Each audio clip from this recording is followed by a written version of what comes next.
What's up, guys? It's Adam Simber, pitcher with the Toronto Blue Jays here, and I just wanted to give a shout out to Chris Palme, the host of Live with CDP on YouTube, Twitter, and Facebook.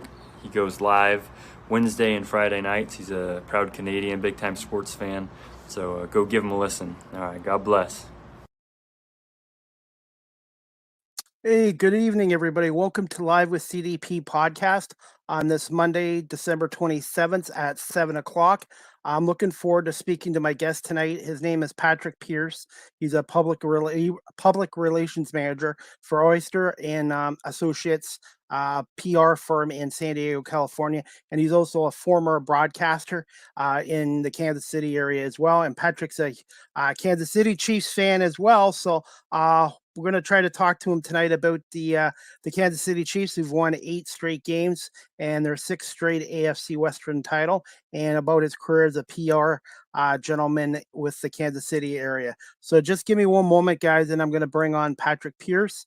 And I really appreciate everybody coming on, watching my podcast tonight. And just one second, I'm going to bring on Patrick Pierce.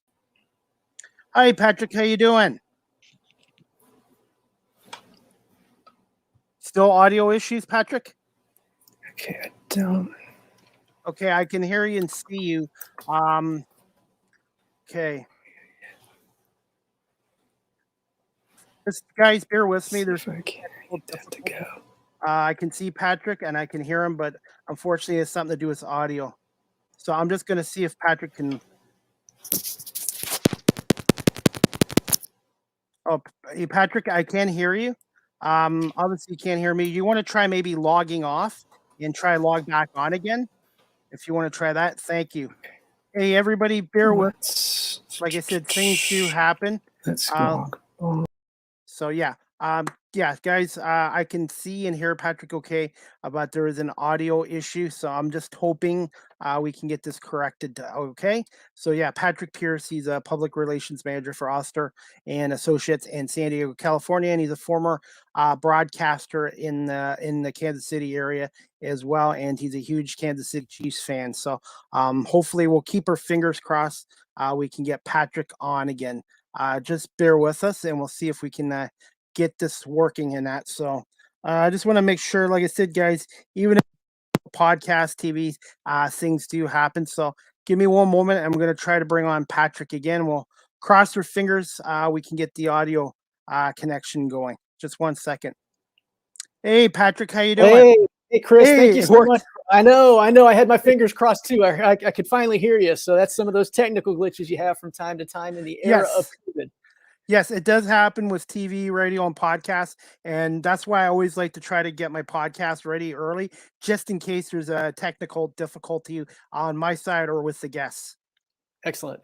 Well, thank you so much for reaching out and having me be part of this and inviting me tonight. I certainly appreciate it. Hopefully I'm able to share some good information and some good stories with your audience. And, we have a great discussion tonight. So I just really appreciate you involving me here and look forward to it. No problem. And to honor you, I put in Arrowhead Stadium for you as well. I see that in the background, and it does all this Chiefs fan's heart. It does it proud. So I thank you. Now they have a corporate name for that stadium, but I still call it Arrowhead. It is just, it was one of those stadiums that was kind of the longtime holdouts that, we thought, okay, that'll be the name forever and ever. And, as is, it's a business these days. And I think just kind of I know the relationship for GEHA, the company based in the Kansas City area. I know that they have been a good supporter of the Chiefs over the years. I kind of think that, this was kind of where things were headed, but it kind of feels like the pandemic kind of pushed that into happening a little bit faster. And so I know, there's still a lot of fans that aren't comfortable and will always call it Arrowhead Stadium, myself included, yourself, it sounds like. So, but as some variation or version of Arrowhead will always be, what fans refer it to, but it's a great place to catch a game. If you haven't done so, anytime anyone gets a chance to check it out, even if it's just a tour and it doesn't happen to be during the season, definitely worth stopping by and seeing it. It's certainly one of those, sports venues that if you've got kind of a bucket list, you definitely want to check that out at some point. Yes, I did go to Kansas City in July of 2015.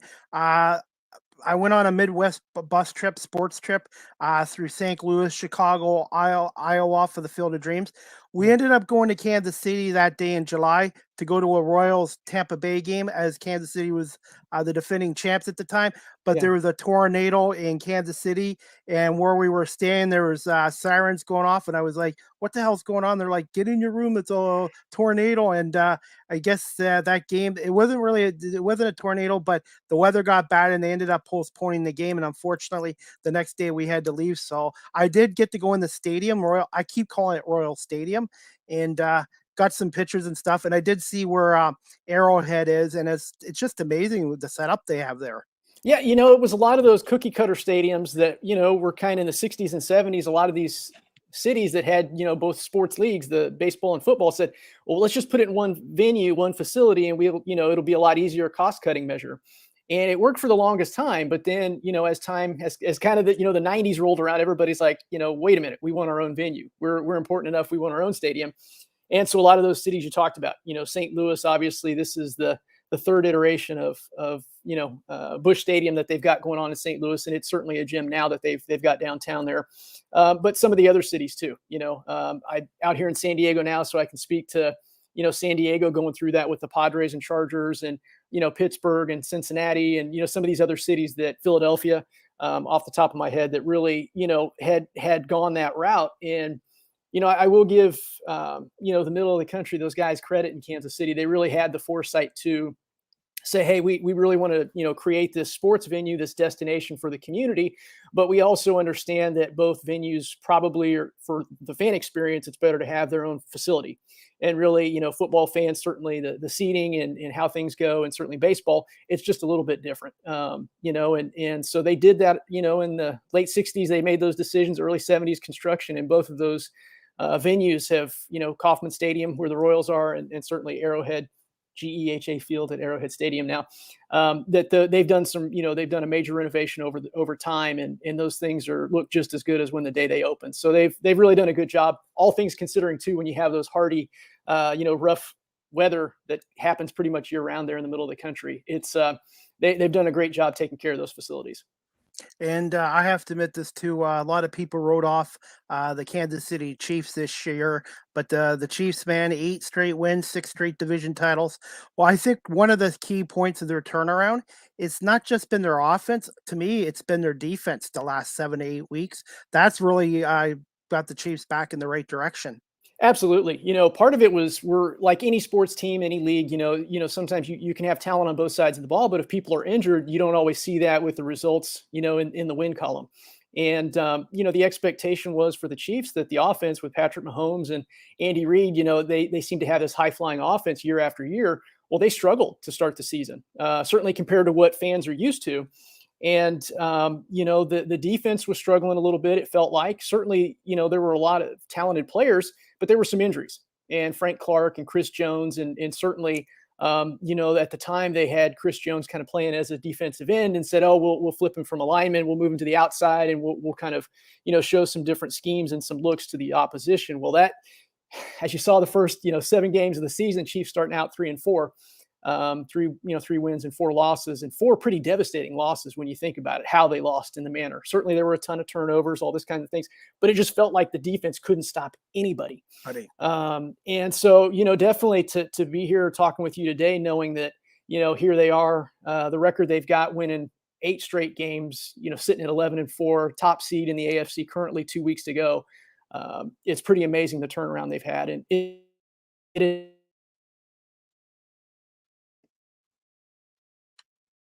Oops, I think we just lost you. Patrick, you just froze. It happens. Guys, just bear with me. Patrick just froze, so hopefully it's just something to do with the Wi-Fi connection. So, oh, you're back. You're back. It happens. I think, yeah, you just froze there, Patrick. Like I said, it happens with Wi-Fi. Just 1 second. Hopefully we get Patrick back, because we're talking about the Kansas City Chiefs. And just bear with me, guys. Okay, I'm just you back, Patrick? We're just talking about the Chiefs turnaround.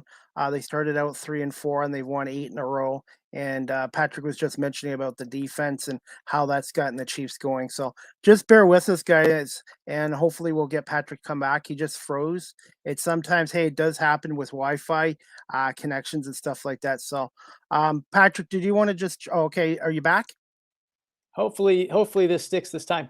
Okay. But mid-season, getting that trade deadline move that they made to bring in Melvin Ingram really just solidified that front line for the Chiefs. And they have, Ingram. He knows the AFC, knows the AFC West very well, being an opponent, for the long time over with the Chargers. Very familiar with, who the Chiefs had on their schedule for the rest of the year, and has done an incredible job. They moved Chris Jones back inside. The man is pretty much, second to none. I think Aaron Donald's probably the only other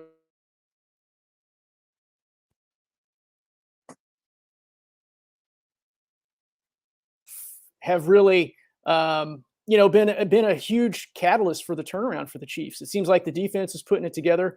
Steve Spagnuolo, he knows how to coach defenses. It's crazy sometimes that it takes so long to happen, but the fact is the defense is really leading the charge in how the Chiefs.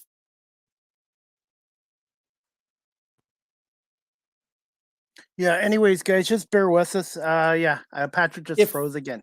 Yeah. If you're a football fan, this is just, there's been a lot of good football this season, and especially, with some of the teams at the top, in the AFC, obviously a huge fan on that side of things, but the NFC's had some great football teams as well.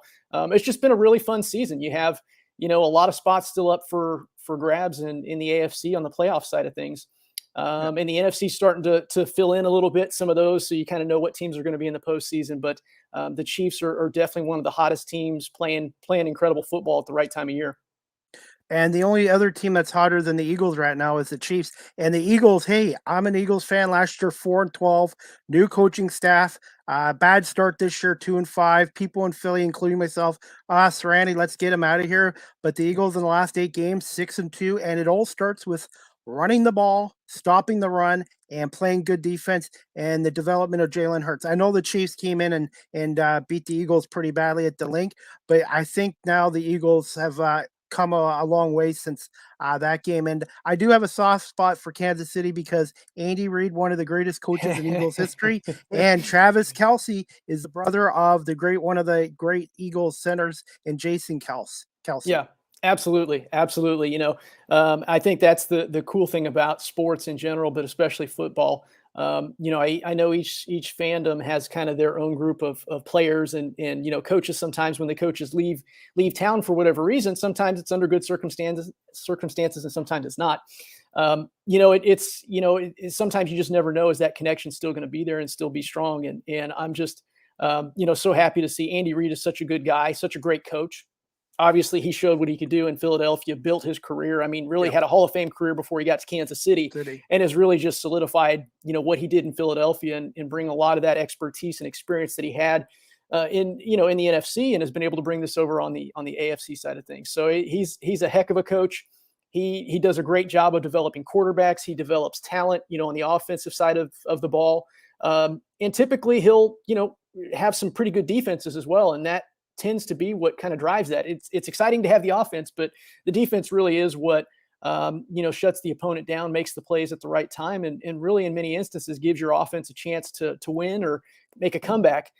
It really starts with the defensive side of things. So offense sells tickets, but defense wins championships. Absolutely. And one thing about Andy Reid, even being in the Philadelphia market, he never panicked. And I know a lot of people this year is like, what's wrong with the Chiefs? Maybe it's time for Andy Reid to go, but he never gave up, and he just kept doing what he was doing, coaching the team, and the players love him. And like I said, and he's now 102 wins as the Chiefs head coach, only second behind Hank Graham, who has 124 wins. That's just amazing.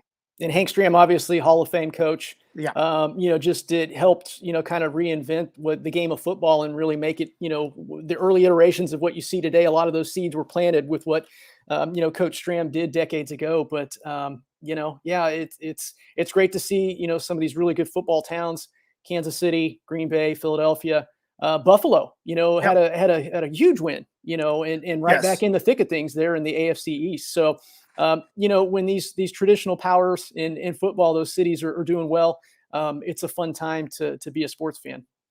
I'm going to be honest with you. I really think Buffalo and Kansas City are going to hook up in the AFC Championship game again this year. It's looking like that's how it could shape up. Certainly this year with the playoffs and the way things are, the number one seed kind of getting that bye and having only one bye this year. That's going to be kind of critical. It's kind of getting past that first game. Sometimes is always the trip up for the higher seeded teams. But this is the NFL wants parity, and they've got it. There's a lot of really capable teams. There are teams that all have weaknesses. There is no team that's infallible. But certainly there are some teams that you kind of see are the upper echelon, and you kind of see these are the cream of the crop. Yeah. And it certainly feels like from an AFC side of things that it's Kansas City, it's Buffalo, and there are some other people that could do it. Obviously the Bengals had Joe Burrow's an amazing young talent.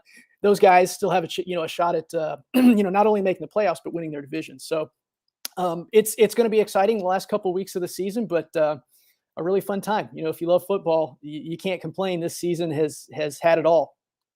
And one thing I want to say about the NFL too, it's nice to see small market teams having a chance to compete, because right now, I'm going to be honest, the NBA, it's all the big name teams. Same with Major League Baseball. I know the Royals won in 15, but it's just nice to have a league where the small market teams have as much chance to compete for a championship as the medium to larger markets.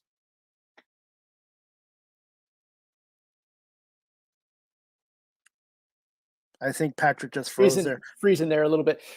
Sometimes you don't always pick the city that you're born into, and but certainly it's some of the cities are a little bit bigger and they have more resources than other towns. But when it comes to sports teams, it is nice to see a little more level playing field in terms of resources that people have. I know some people are for salary caps, some people aren't. Yeah, everyone has their own opinion on that, but it.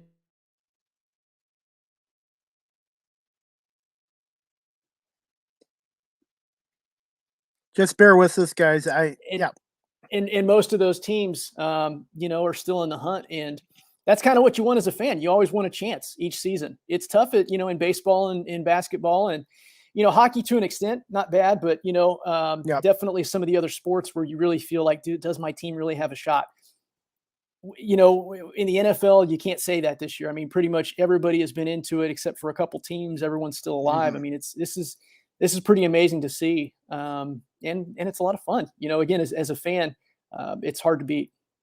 I'm looking forward to I know the Eagles take on Washington Sunday, and you guys are taking on the Bengals. And to me, that might be the game of the week on Sunday is Kansas City at Cincinnati, seeing Patrick Mahomes against Joe Burrow.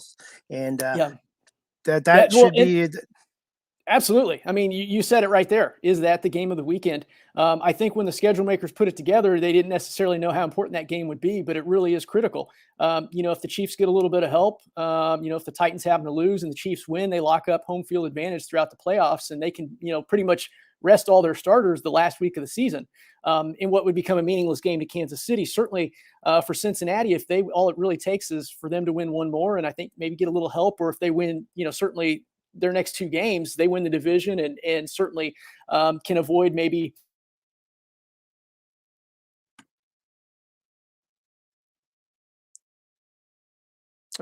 Guys, just bear with me. Yep. And I, when you're hosting that playoff game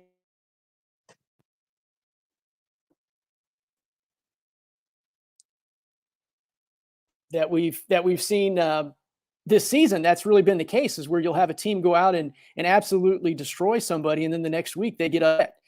It's really, there is no team. Certainly there are teams that on paper seem more talented, but you have to go out and put it out there and lay it all out on the field every single game, every week. And from a fan standpoint, this is really a golden era of the NFL. I know there's been some struggles, and certainly going through the pandemic and getting to this point, but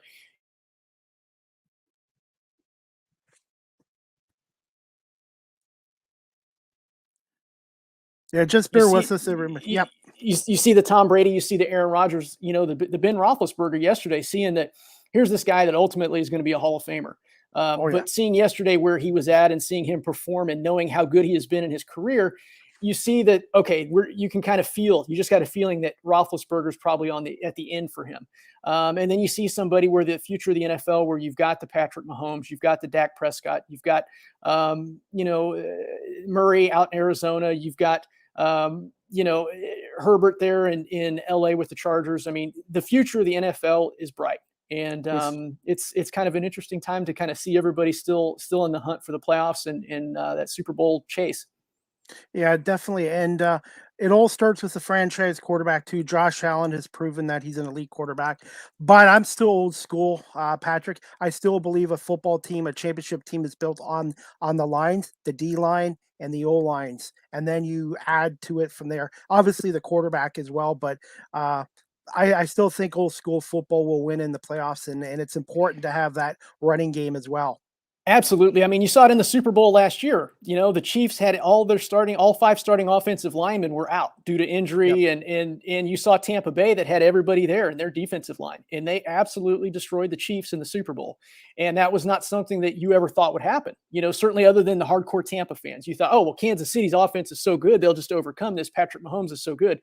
I think one of the things that really came from that, obviously it was tough being a Chiefs fan in that game, but the Kansas City turned that weakness into a strength. And I think if you look at Kansas City's offensive line this season, the fact that it's been entirely rebuilt from tackle to tackle, and everybody that they brought in Orlando Brown and Joe Tooney and Creed Humphrey. I mean, my goodness, he's a rookie, and he's essentially the best center in football. Amazing that, I mean, here's this guy, if he stays healthy, he's going to have an incredible career. You've got Trey Smith, the other guard, and you've got, Lucas Niang for the Chiefs at tackle. Certainly they've had some injuries, and there's been some replacements there with Rimmers and, Wiley doing some things there. But for the most part, that offensive line has been totally revamped, and now that's a strength. And so you guys got guys that, Clyde Edwards-Helaire yesterday goes out with an injury. Here's Darrell Williams, here's Derek Gore. These guys are coming back in that are backups and running just like a superstar running back behind that offensive line because it's so good. And, yes, we know it's going to get cold. Some of the cities have had some warm weather of late that are typically cold this time of year, but it's going to get cold, and people are going to need to run the football to win in the playoffs. In those teams that can run the ball, on the offensive side of things, and on the defensive side of things that can stop the run, but also can get pressure. Those defensive line is just, you're right. The game is won in the trenches. That's where you win and lose football games. You're going to have those big passes. You're going to have those nice little, flea flickers or special calls that you have from time to time. But it really is kind of going back to old school football, that offense and defensive line, that's where it's at. And if you see the teams that are doing really well or certainly look like they're capable of challenging for a title, the common denominator is they're all pretty good in both of those areas. And that's the one weakness that the Bills have. They have a great passing attack, good tight end in Dawson Knox, but other than Josh Allen, they don't have a consistent running game. And I noticed yesterday against New England, they did actually attempt to run the ball more with Devin Singletary. And they have to realize too, if they want to win in the playoffs or go back into Kansas City and win, they're going to have to be able to run the ball a little more to take a little pressure off the quarterback, because you can't have the quarterback having to throw 50 times and run 20-25 times a game. No, I mean, it looks great on the stat sheet, but the chances are if your quarterback's being forced to do that, your team is probably losing. And that's just the way it is, historically, and has been of late as well. Okay.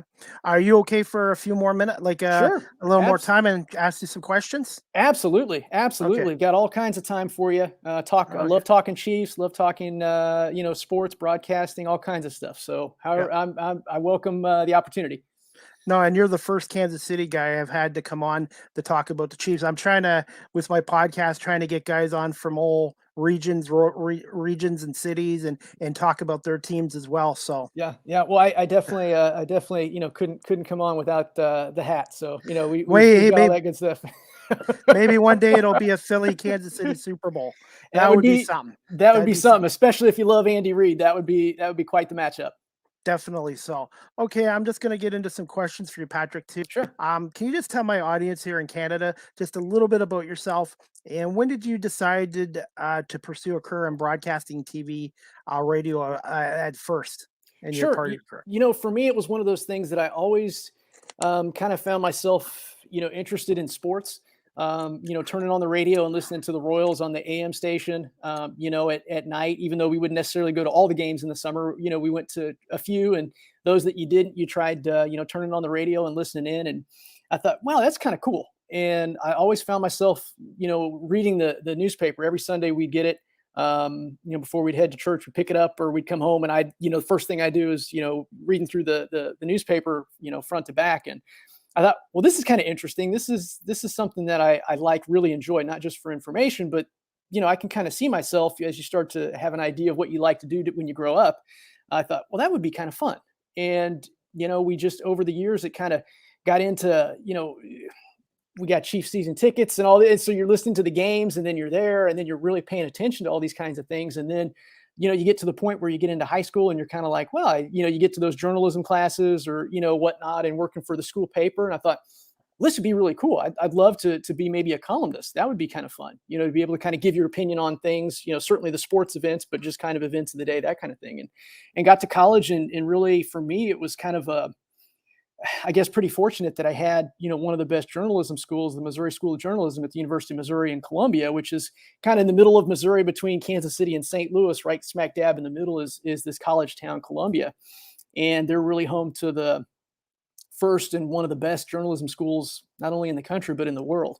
And so I kind of lucked out, being that it was just down the road a couple hours, and it really was just a good fit. Did your college visits and said, this is what I want to do. Now, I thought I originally was going to be in newspaper. I thought I was going to be in the editorial and go through the newspaper side of things, and had some opportunities to do some college radio, sports radio, and was doing, kind of had a weekly sportscast that I was able to do on Friday nights when everyone's either heading out of town for the weekend or heading to get ready to go party. I'm sitting here giving my, my long sportscast, and kind of getting that experience of being able to do that on a weekly basis. And in the process, with the student station that we had, KCOU-FM, 88.1, that's there on campus, had an opportunity to also, not only cover Division I sports with the University of Missouri, the Missouri Tigers, who at the time were in the Big 12 conference. Obviously now they're in the SEC.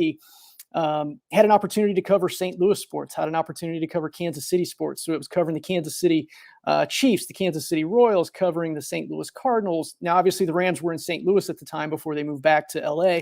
So it was the Rams, it was the St. Louis Blues. It was just all of these sports, and NASCAR, was starting to, to be a bigger thing in the middle of the country.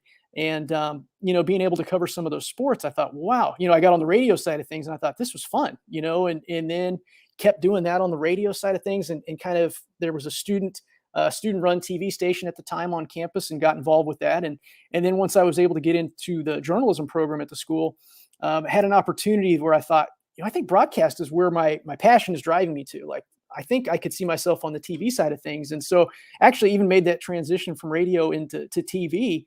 Had an opportunity to work at, NBC affiliate in Columbia, Missouri, KOMU-TV. Was very fortunate to work there for a couple of years, and kind of worked your way up. You're doing everything from shooting your own video as your own photographer.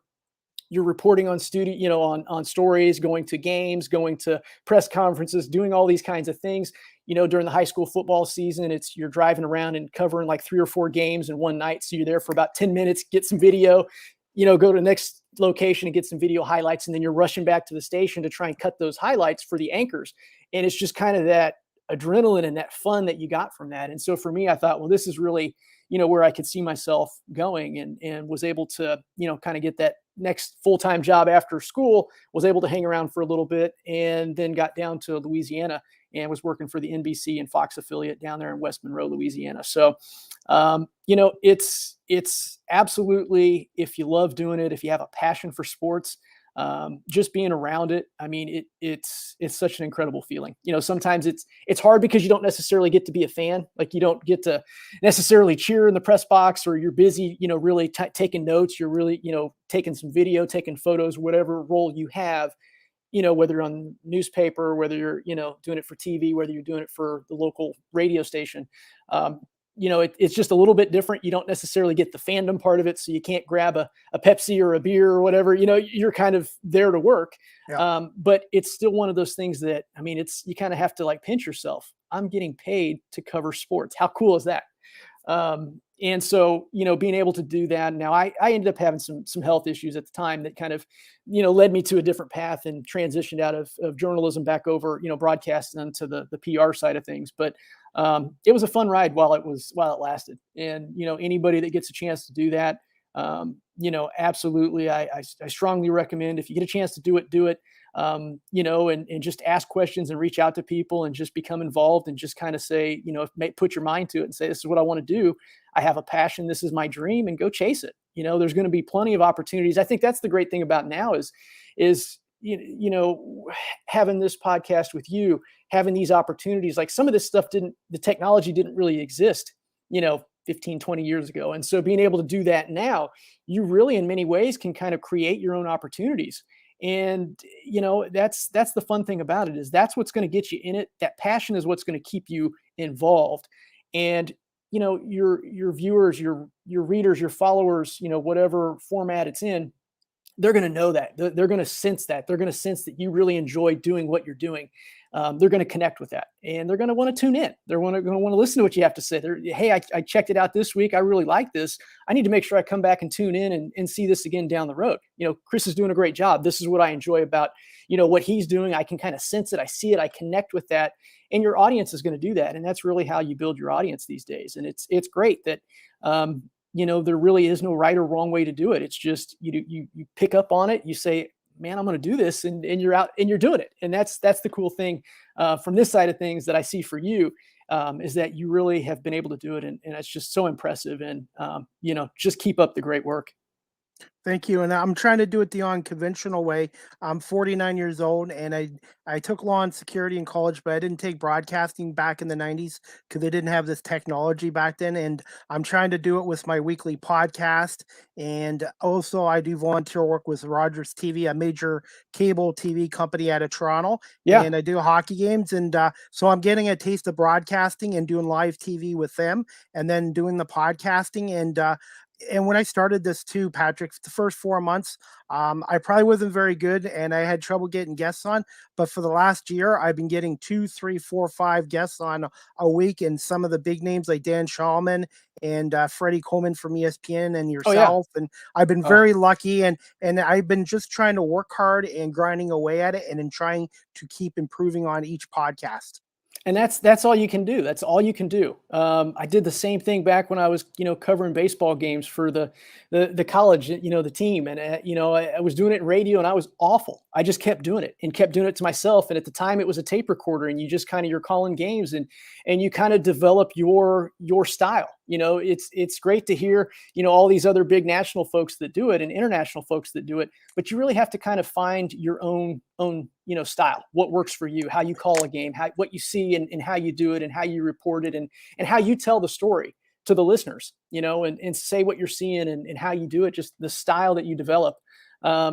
You just have to do that. It's just practice. It just takes practice. It would be great to say the first time you turn on the camera or the microphone, and, here you are, this award-winning broadcaster. But the reality is, everybody starts in that position. Everybody starts where I wasn't very good and I got better. You just kind of start out and you develop it like anything, any skill. You just develop and you keep practicing and you practice and you practice and you get good at it.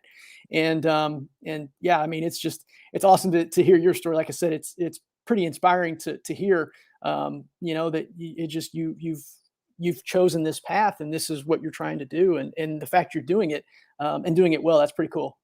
Well, 2 years ago, I was volunteering with a local semi-pro basketball team here, sort of just below the G League, and they needed a cameraman to fill in. And I said, I've never done broadcasting or camera work before. And they're like, come on. And the producer showed me what to do.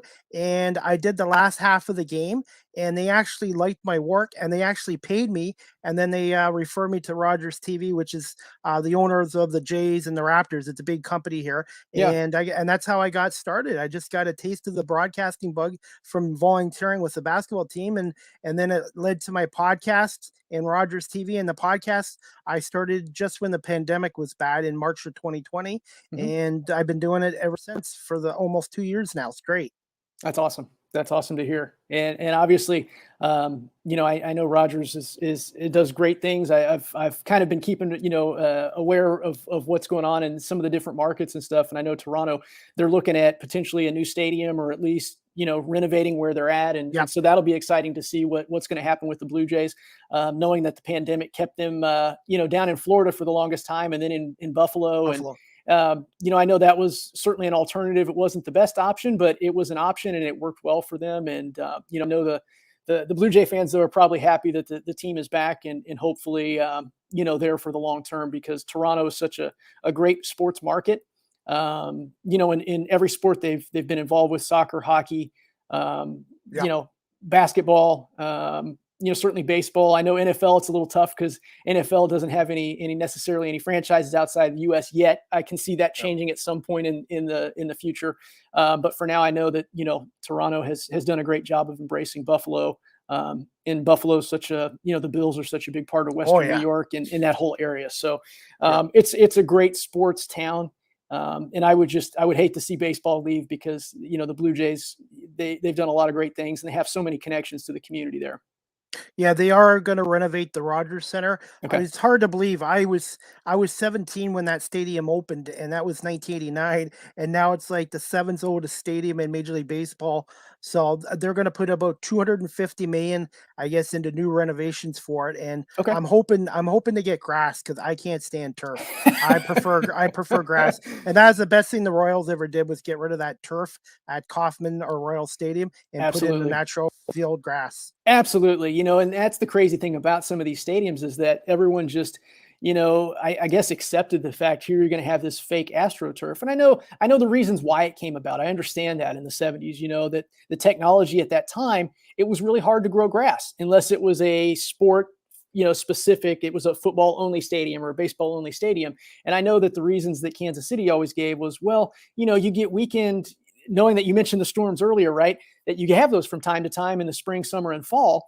And so if a family is going to come in from Omaha or Des Moines or somewhere way out in, Wichita or Western Kansas, or even, Oklahoma, Northeast Oklahoma, if they're going to make the drive up to Kansas City for the weekend, they want to make sure that they can see a game.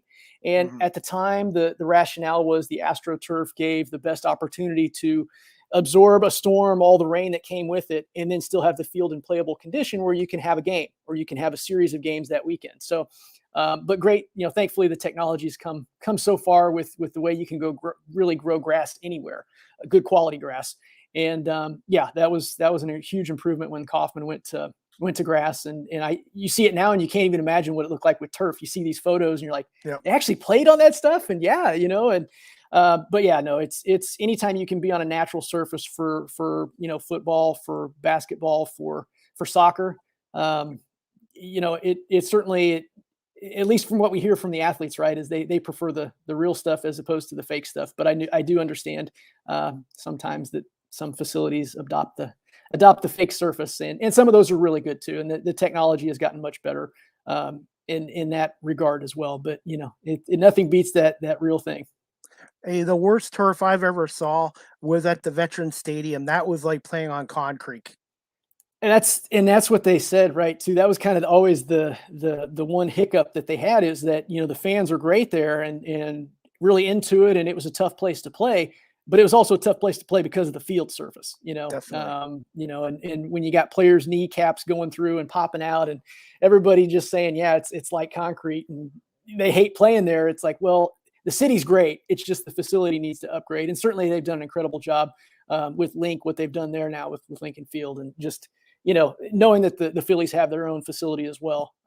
They've done a good job. But that kind of goes back to the foresight Kansas City had, is that they were doing that before anybody else really did. And the fact that it's been able to hang around, it would be great to see a little more development around there. That's the one thing that hasn't really happened, which has been a little unfortunate. But I think in terms from a fan experience, Arrowhead is known as a tailgate heaven. That's where people go to tailgate. You've got all that parking around, and everybody gets there hours, 3, 4, 5, 6 hours early, and just really makes a day of it. And it's a fun experience. If you're a fan, again, you got to go check it out just so you can say you've been there. I know there's some other places too. Lambeau Field. I know I've been there. I've been lucky to been there. Yeah. Knowing that Buffalo is obviously they're kind of the next franchise on the the radar of what they're going to do for their new stadium. I know their owners are talking about kind of building right next door, and preferring to do that. I know other some of the elected officials there in Buffalo are looking at, well, we'd really prefer to have a stadium downtown so we can have other benefits to the city. So I get both sides of what that's going to look like, but it'll be interesting. Hopefully Buffalo, the Bills stay there in Western New York, because I'd hate to see them go anywhere else. I think the NFL, as much money as they've been able to make with both teams, the Rams and the Chargers being there in LA now, that also is one, that's one of those things that they can't use that as a leverage, a bargaining chip anymore, because LA has teams. So it's not going to say, hey, if you don't build us our new stadium, we're going to move to LA. That's not going to happen anymore. Everyone, LA market's full, Vegas is full. They've got a football team now, Vegas is crazy, right? They had no pro sports, and now all of a sudden you got hockey and football and looking at baseball, whether it's the A's relocating to Oakland or, an eventual expansion franchise at some point in their future. So, sports teams are definitely all about the money. That's just how sports are these days. But as a fan, certainly it's a pretty good time to be a fan. And, the Royals have had their ups and downs. The Chiefs were, this is really the golden era of Chiefs football. The Chiefs were really good in the 60s. When it was the AFL before the AFL and NFL merged to the NFL, the modern NFL that you see. Chiefs had some competitive teams, over time, but they just didn't have what it took to get over the hump. You had, in the 90s, you really had Buffalo, kind of the early 90s with their run. Certainly they didn't end up with titles, Super Bowl titles, but that consistency of being able to go to 4 straight Super Bowls. Never be done again. Yeah, I don't think that'll ever be done again. That's hard to do. I know the Chiefs have a good chance to get the 3, but honestly, I don't think you'll ever see a team do 4 years in a row in the Super Bowl. It's really hard. It's really hard. That's not how the league is set up these days. They're set up for a team to win. And kind of as you saw with Philadelphia a few years ago when they won. It's kind of like here was their little window of time and they just hit it right. And it's hard to sustain success these days. And so then, you kind of see the Bills, and then you saw the Cowboys, and then the Patriots come along, and there have been some other teams that have won. Certainly the Steelers won a couple, you saw the Packers win another one. The Eagles, great to see them. Obviously Kansas City, a 50-year, gap between their first Super Bowl and their Super Bowl they had after, the 2019 season, February 2020 down in Miami. So it's hard to win, in these leagues. But it's fun. It's if you're a sports fan, now is just as good a time as any. You've got the new agreements coming up that it's going to be a lot of the streaming services. So you're gonna be able to watch your phone, game on the phone. You're going to have your laptop. You're going to be able to go anywhere at any point and watch, games that are in any market. And it doesn't just have to be the NFL Sunday Ticket. You can have other ways to do that. I know that that's coming. And adding additional weeks to the season this year, they added one more. I can see very soon they're probably going to add one more game and have 18 regular season games. That's more money in the pocket for everybody, right? Well, the CFL did that years ago here. They cut their preseason down to 2 games and went to 18 regular season games. And to me, that would make more sense than this 3 preseason and 17 regular season games. Well, and everyone's going to be at risk for injury, so you might as well make it a regular season game. If that kind of thing. So, but it's great to see the CFL back too. I know with COVID that made it tough.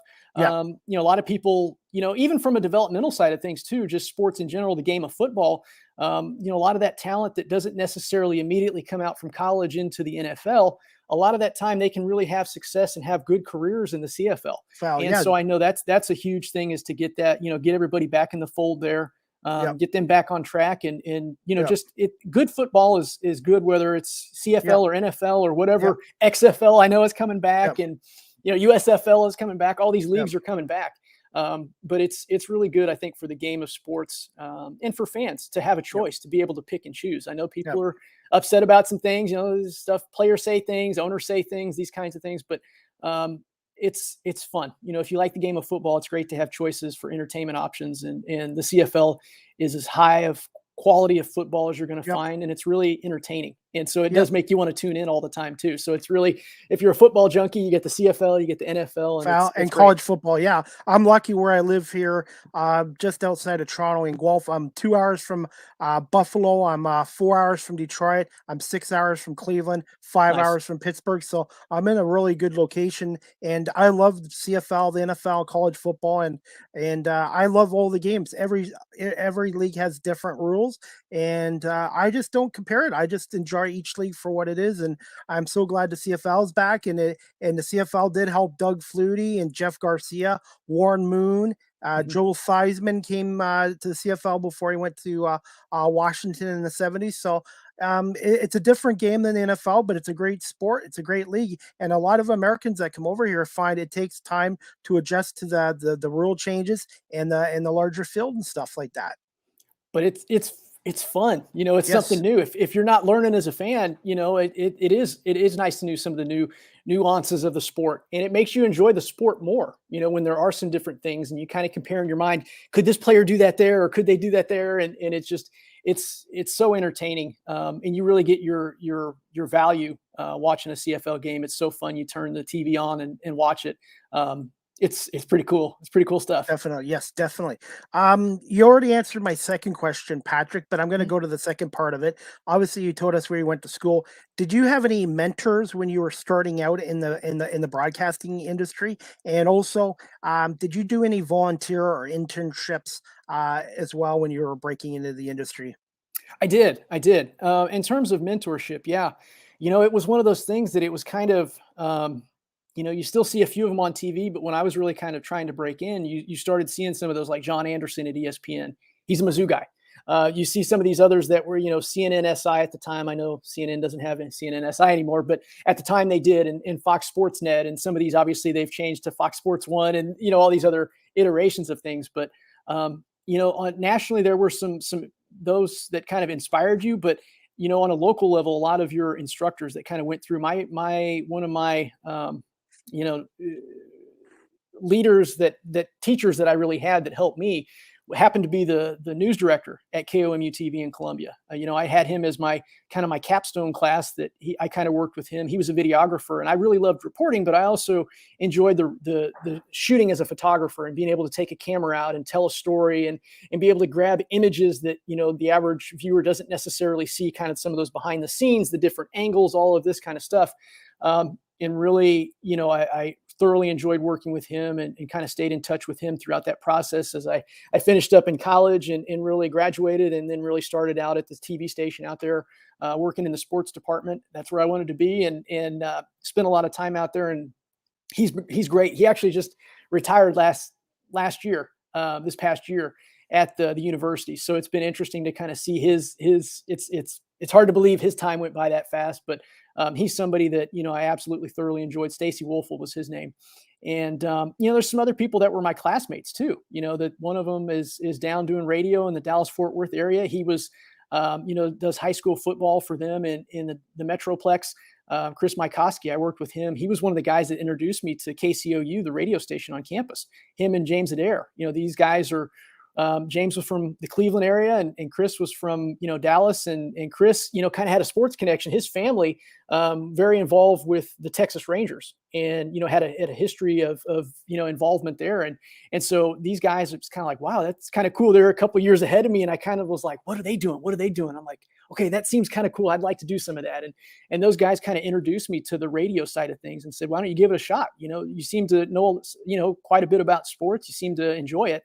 Come on in. And, so I was kind of in that club, that sports department. And, we had weekly meetings, and that's where we got assigned again, what sports were we going to go cover? Were you going to go cover this high school game or this college game? Or are you going to go cover this pro game? Oh, you're going to be around this weekend. Okay, well, you go here, here's the pass, make sure you come and get audio, and that'll get you everything. And then we'll come back and cut it at the radio station. And this gives us sound to use for the rest of the week as you lead into the next week's game, or the next game for each sport, whatever it was. And those guys were great. I had another kind of someone who was kind of ahead of me. It was classmates. We were classmates, but he was out of the journalism school as I was coming into it, the way the timing was. And he's a main sports anchor down in Austin, Texas right now, at one of the main stations. These guys, Bob Ballou is his name. And some of these guys are still in it. And I've got a classmate that graduated with me. We went down to spring training one March. We drove from the middle of Missouri down to Florida when the Royals were still training in the Orlando area, and the Cardinals still trained down in the West Palm Beach, Jupiter, Florida area. And they were still training with the Marlins at the time. And so, we went through that. We shared that experience of driving down and, covering spring training, and came back and did all of our stories on it, aired all of our stories. And one of my classmates there, he's, still working for the NBC station there in Chicago, Brian Moore. I mean, these guys these are people that, I respected a ton going through, and they're still involved with it. So it's really kind of cool, even though I'm not necessarily on the day-to-day newsroom side of things, seeing that these guys, have been part of that is pretty cool and encouraging. And it's great. It's great to see some of them now, kind of behind the scenes folks, some of the producers that make that happen, make these broadcasts happen, make these stories happen, seeing that they're now, to the higher level of places whether it's on the print side of things, working for the Washington Post, a columnist that was also a radio. We went through the same. Candace Buckner's her name. She works for the Washington Post now. It was amazing. We did sports radio together, and here we are. Here she is. She's advanced to be in DC covering Washington, covering the Nationals, covering the Capitals, covering all these major sports. And not only is she a reporter for has she been doing this basketball beat, now she's actually a columnist, like one of their top columnists. And it's like, wow, that's pretty cool when you see everybody's kind of career journey. It's kind of when you get into journalism that people are going to kind of travel. Like that's the nature of the industry, or people are going to go through all parts of the world, and seeing, as someone who went to, came in right behind me in journalism school, that they're, on air reporter for CNN. That's kind of cool, and seeing that they stuck on the news side of things. And there's some people that are in business, and, it does kind of run the gamut. But it really it's kind of a small world. The world is big, but it does make you kind of realize, like, wow, it's pretty cool. Just, the contacts that you make, the connections that you make. Absolutely. And so for me, that's been huge, kind of seeing that and staying involved. Now, social media has been a huge help. Having like the LinkedIn and Twitter and some of these Instagram and some of these, you kind of get a feel where you can kind of reconnect with some folks and kind of see what they're doing, and they'll still post some of their stories and, their articles and whatnot. You kind of get a feel and just kind of stay in tune, to kind of see what they're doing and what beats they're covering and what kind of news they do. Nowadays, it's pretty cool. And so for me, that was, from a mentorship side of things, that's kind of it wasn't necessarily one person in particular, but it was kind of, a little bit here, a little bit there of everyone that I've worked with, and that you still kind of stay in touch with those folks over the years. And I've been lucky too. I've built up my contacts on here, and I've actually made some friendships on here as well. And also with this technology, right now we're on Facebook Live, YouTube, and Twitter Live. And then I have 9 audio platforms as well. So I'm on 12 different platforms, and my podcast now is in 11 countries, including Australia. And it's just amazing. Someone like myself who's trying to do this the unconventional way, and it's just I'm just really lucky, and I've been able to keep working hard at this. And that's what you have to just keep working hard, and it's going to pay off. Sometimes we'd like to think it's going to happen immediately. Sometimes it doesn't happen immediately, but you just never know. A huge believer in life is all about timing. I truly believe that. And, the timing is going to be right. And you're going to have that person or that group of folks that they're going to tune in, they're going to see it, and they're going to be like, wow, I need to have Chris involved, or we may not have something for us right now, but I need to keep an eye on him. I need to reach out to him. I need to stay in touch with who's out there. And if you're talented enough, people are going to find you. That's the great thing about all of these technology that we have today, is that you don't have to go that traditional route to I have to go through this, journalism school, or I have to go, I know Syracuse University has a great sports broadcasting program. I know that, obviously journalism school at Missouri, you've got Northwestern out of Chicago is another university. You got Columbia, School of Journalism out of New York. You've got some of these schools, USC out here in Southern California, up in LA. You've got some of these kind of traditional schools, but you don't have to go that path. Like, there are many other ways you can kind of get in and break in. And that's the thing, is you just kind of got to keep plugging away. And, the people that do and just kind of stay moving ahead, and this is where I'm going to go. You're going to get there, and it's going to be amazing when you do. It's going to be awesome. And like I said, I've had John Murphy, the voice of the Bills, on, Bob Sochi of the Patriots, and everybody in your profession, or everyone who's come on my podcast from different professions, has been really supportive and great. And I can reach out to them at any time, and it just keeps me motivated and keep doing well and keeping improving. And that's why I want to get into this, Patrick, not just for the money or the fame or anything like that. This is something I have a passion for, and everyone in this industry has been great to talk to on my podcast. It is. It's such a small world. It seems like, there aren't a lot of those jobs out there. There really Hmm. aren't compared to other industries. And so those that can make it and can make a go of it, you're going to find, there may be a few jerks here and there, but you're really going to Yeah. find people supportive of other people. And those are the kind of people you want to connect with. Those are the kind of people that you're going to find. Again, you may have a conversation, you may chat, you may trade a message or two, a direct message here or there, and nothing may come of it right away. But those people that are really in it for the right reason. You're gonna cross paths with them, or you're gonna cross. It's gonna be not just necessarily what you know, but a lot of times it is who you know. And Yeah. if you kind of make those contacts and you take the time now to do that, those opportunities will reveal themselves. And when they do, you're going to take a look back and be like, wow, how did that happen? And in a way, you're going to be able to take a step back and pause and be like, wow, that was really cool how that happened. I didn't necessarily know how we were going to get here, but here we are, and it's great. Yeah, and I realize too, rejection's a part of it as well. So when I do reach out to people, a lot of the times I am successful, but there are times where I'm turned down, but I don't take it personally, Patrick. I just move on about it. And one thing I do when I reach out, I'm not pushy about it. I just tell people, my guests, yourself or the other guys, John and Bob, I've mentioned, what I'm trying to do, and then they get back to me on it. I try not to be too aggressive, but I'm not. I just don't want to be too aggressive or too Yeah. pushy where people don't want to come on. I try to make it a fun podcast for people to come on here. Well, and that's it, right? If we spend so much time doing things, sometimes we do what we have to do, but sometimes we really want to do what we like to do too. And if you can do that and, be able to be around sports, knowing that sports brings enjoyment to a lot of people. Is it, some people absolutely don't love sports. They don't like it. They choose entertainment, they choose movies, Hmm. they choose music, they choose art. There are other things that they choose that they find enjoyable. But there are a lot of people like you and I that love sports, and it brings enjoyment to us. And yes, it's frustrating. And sometimes we probably go over the top and, how upset we get at a blown call or a Yeah. touchdown or a goal that Yeah. made it or a Yep. basket that shouldn't have counted or anything like that. But it's all about what you find important in life and what you find enjoyment in. And whatever that is, sports does that for a lot of people. In a lot of ways, it brings, um, it entertains people, but it allows people to kind of check out, whatever they're going through in life. If it's a tough time, or, there's a loss of some capacity, a loss of a job, a family member, something like that. Sometimes holidays are a little tough for people too. Yep. And sports can kind of help entertain and take your mind off of it. And in many ways to bring enjoyment, Yep. to that, and kind of help you deal with what you're dealing with on a daily basis. And we all deal with it. And for me, I know I absolutely love it. I will never take for granted, the good times of a team I'm cheering for. The Chiefs, there were a lot of bad years. And Yep. so when you have those good years, you really have to kind of slow down and make sure that you're enjoying every second of it, because you know that it will not always be there. The Buffalo fan, or not the Buffalo, I'm sorry, the Patriot fans, right? For the longest Yep. time, they had Tom They were Brady, bad. and they won a lot of titles. They were in Yep. championships. And the Boston fans, the Red Sox were doing well, and the Celtics even won. And here Yep. the Bruins win in hockey. All these things.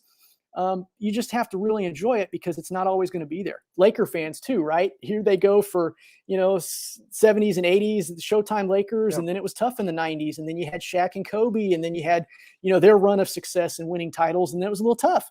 And then they brought LeBron in, and they're trying to do that again. It's just, it's really hard to win a title and have sustained success for a Yes. sports franchise is really tough. It's not easy. It may seem like it's easy. It may seem like, well, these are experts and they're all these people, they should know what they're doing. And, they don't know what they're doing. What the heck's wrong with them? Yep. It's really hard to do. So when your team does have success, the Eagles winning the Super Bowl, the Chiefs winning the Super Bowl, You got you a really target on have your to, back. you have to, and in the next season, that it's going to be really hard to make that happen again. So you have to enjoy every second of it. And from a broadcasting side of things too, it kind of gives you perspective. If you've been a fan, if you are a fan, that's how you're able to really connect with your audience, because in many ways, you as a fan, you can kind of help share that information as a fan that you want to hear. What do I want to hear from my sportscaster, my broadcaster? What do I want to make sure they're telling me? What's the kind of inside information, or even talking with guests that are relevant to my interest in my team? That can help you. It already gives you a leg up, really in the competition, because a lot of people, they don't necessarily get into sports broadcasting unless they have a passion for it. And so you really know the people that are in it, you're going to be able to connect with them and just network like crazy. And again, those opportunities, you just never know what they are. But when they come your way, you're going to enjoy it and really relish it because, it's been such a long road to get there. And when you get there, there's nothing like it. It's such an incredible feeling. Well, with my podcast, Patrick, 80% of it is sports, but then I've been branching out and getting people from the news industry, actors, comedians. So I want to be able to prove to people I can just, as much as I love sports and I want to do sports, I want to prove to people that I can talk to other people from other industries as well. And that actually leads to my next question, because I wanted to get into this because I know you're a PR manager for Oster Associates in San Diego. Why again did you decide to leave broadcasting, and how did you end up with the role at Oster and Associates in San Diego as a public relations manager? Sure. For me, I ended up, having some health issues. I was type 1 diabetic. I proudly embrace it. It's part of my story. I know sometimes you're not supposed to tell people your history, but it really made me who I am. Was in college, as a freshman in college, and right as I'm trying to get into radio, here I am, diagnosed and started doing, shots and being on insulin and kind of learning how to take care of myself. My body was able to get on an insulin pump. It really helped me be able to work at a TV station and really be able to kind of have that hectic all over the place kind of, schedule, because no day is ever the same. And when you're on a regimen like insulin, you really have to be very regimented about what you're doing, what time, when, all these kinds of things. And a newsroom just is not great for doing that, but I had some flexibility doing that. And just had some health issues when I was down in Louisiana, working outside in the heat and humidity. Those summers down in the South, the Southeast, it's tough. There's no other way around it. It's tough. And my body just kind of let me know that, hey, you may have to take another path here and see what you're going to do. And a lot of the jobs at the time were more of in that region. So it was like, well, okay, what do I do? And so I got my health back together, went back to Kansas City, Missouri areas where I was born and raised. And so I went back and got my health together, worked on some, political campaigns. Luckily, they were, I guess at the time, it didn't seem like it was luck. They were unsuccessful, but it allowed me to be able to, make the move out here to the West Coast and in San Diego, and made a go of it. My wife and I, we absolutely love it out here. We moved out here in a snowstorm. We packed our stuff in a big snowstorm in Kansas City in January of 2009 and have been out here loving the good life in Southern California ever since, the sun and the weather. So, for me, that was where I kind of knew what's an industry where I can kind of take this experience and passion that I had in broadcasting and be able to, working in a newsroom, you kind of know what those folks need to do their job. And I thought, well, PR, public relations, is kind of very similar to that. Is I wanted to give people a reason to care about something in journalism. I wanted to be able to tell that story of that softball team or that wrestling team in the community and what they've been able to do and how they were able to really develop and get the community behind them. And here's how they've succeeded. Beyond just the quotes after a post game, right? A coach interview is great and it's fun as a fan, but there's got to be more to it than just that. And so that was, one of the other things that really drove me about journalism was giving people a reason to care about something. And then I thought, well, what's an industry where I can use those skills and be around it, but maybe be on the other side of it? And so for me, that was really like public relations has got to be where we're at.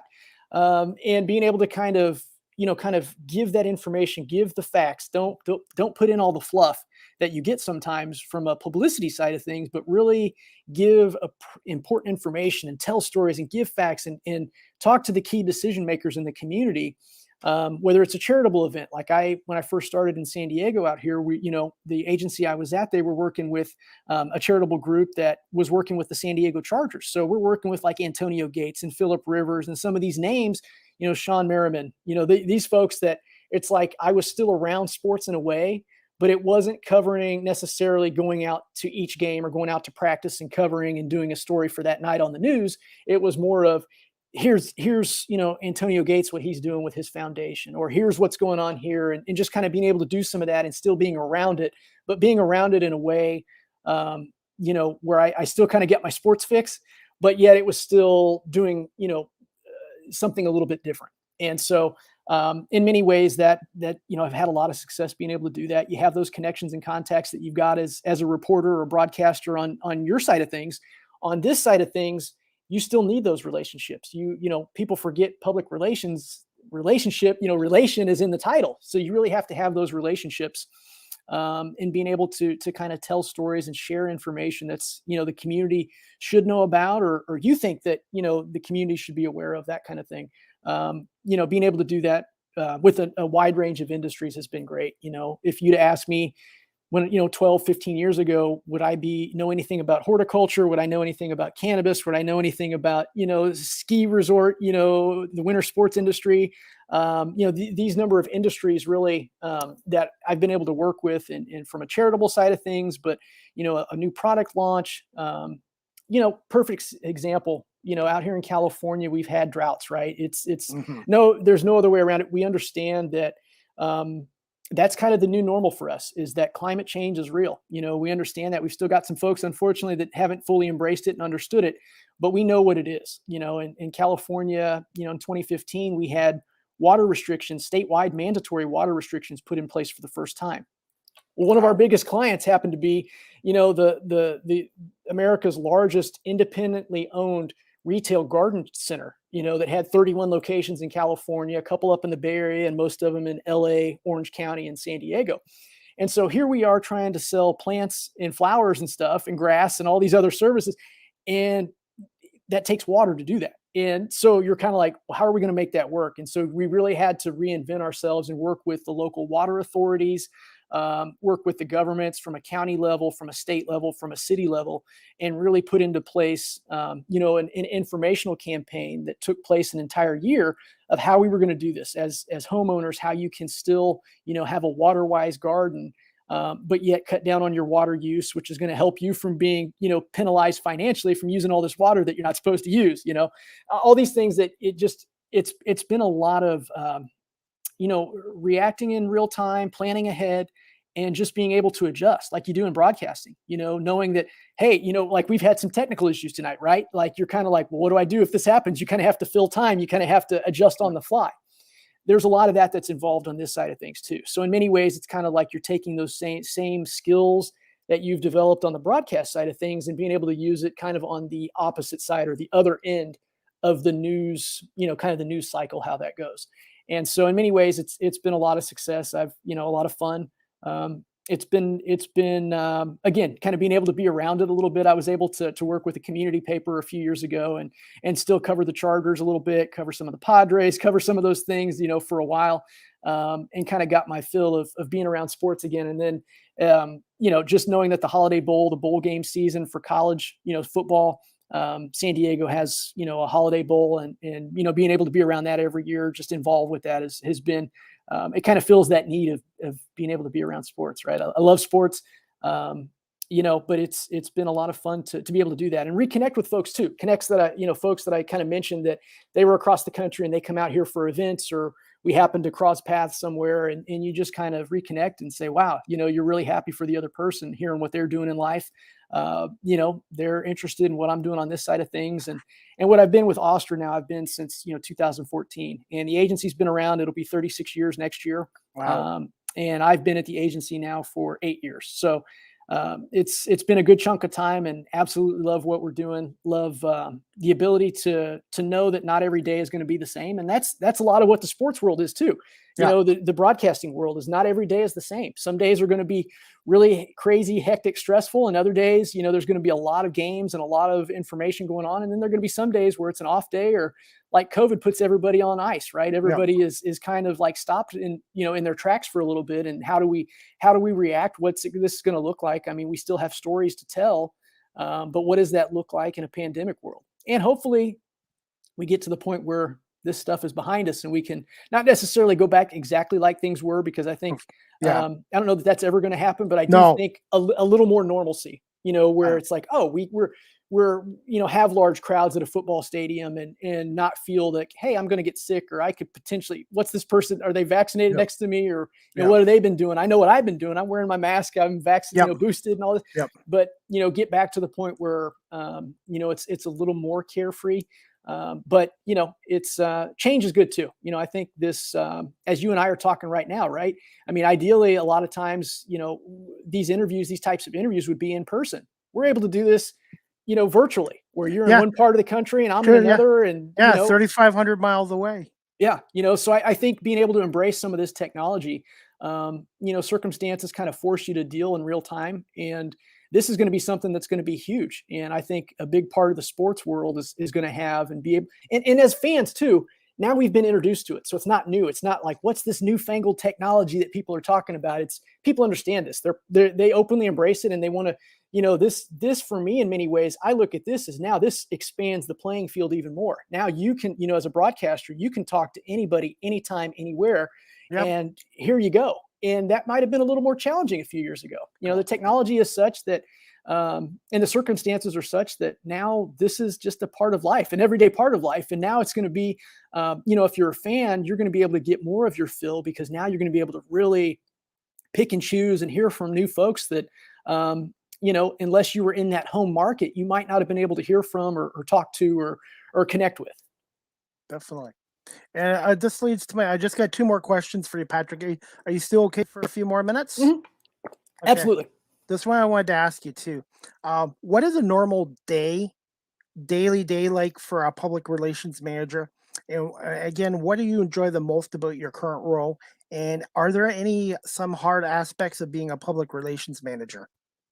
Yeah, a normal day. Wow. Well, and prior to COVID, it was being in the office a lot. You were kind of started your day in the office, and then you're kind of like, okay, here I am. This is where I check in and check my news.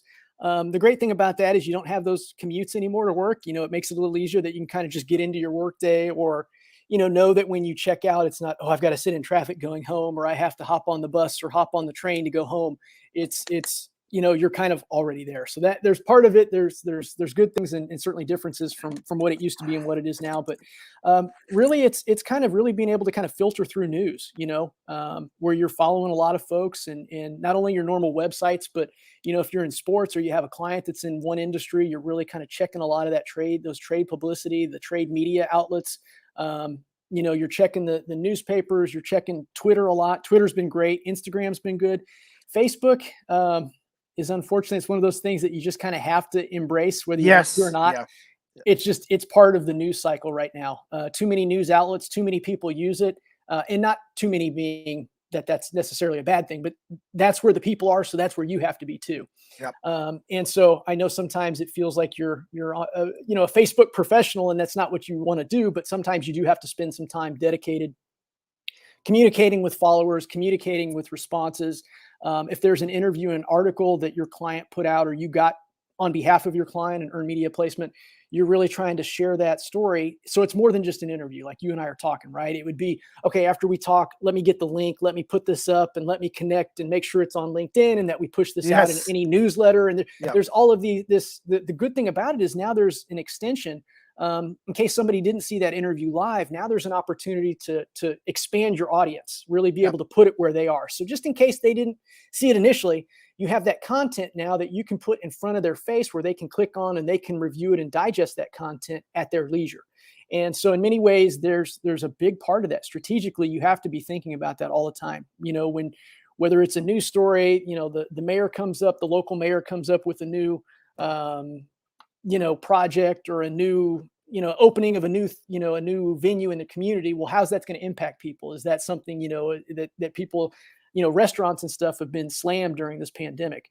Well, new restaurants, I mean, it's a lot of people are very supportive of that industry and kind of embracing that. They understand that that's the backbone of any community is these small business owners. So anytime you can have a story on a small business owner, a new product launch, a new service, a new restaurant, a new venue, a new hotel opens up. I mean, these things were a big part of our life prior to COVID.